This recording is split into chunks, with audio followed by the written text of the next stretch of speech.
தமிழ்நாடு இல்லத்தில் இருந்து அரசாங்கத்துக்கு சொந்தமான காரில் தான் நான் மாண்பு துணை ஜனாதிபதியை சந்தித்து பேசினேன். பிறகு மரியாதைக்குரிய உள்துறை அமைச்சர்கள் இடைவெளியை சந்திக்கின்ற பொழுதும் நானும் என்னுடைய மூத்த கட்சி நிர்வாகிகளும் என்னுடைய காரிலே அரசாங்க காரில் தான் நேரடியாக உள்துறை அமைச்சர் வீட்டுக்கு சென்று அவரை சந்தித்தேன். பிறகு சந்தித்து விட்டு அவர்கள் வெளியிலே சென்று விட்டார்கள். பிறகு அவர்கள் பல்வேறு பணி இருந்த காலத்தில் உள்துறை அமைச்சர் அந்த பணியை மேற்கொண்டு விட்டார்.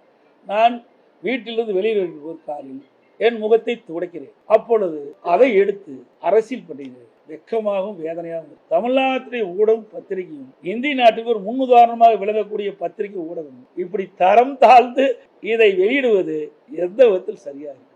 ஆக இதையெல்லாம் உங்களுக்கு பரபரப்பான செய்தி கிடைக்கவில்லை என்ற அடிப்படையில் இந்த செய்தி வெளியிடுவது எப்படி ஏற்படும்? இது உண்மையிலே வருத்தத்துக்குரியது.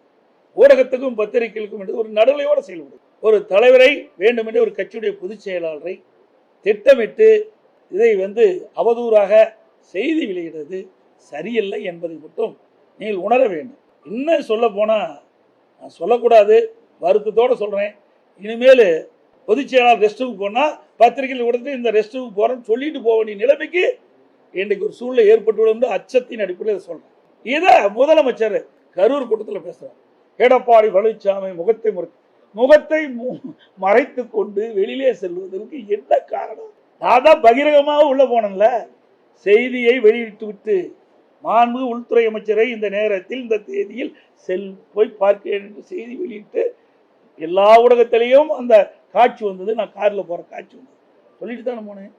ஒரு முதலமைச்சர் எதை பேசுவது என்று தெரியாமல் பேசுகின்ற முதலமைச்சர். அதனால தான் பொம்மை முதலமைச்சர் சொல்லிட்டு இருக்கிறேன்.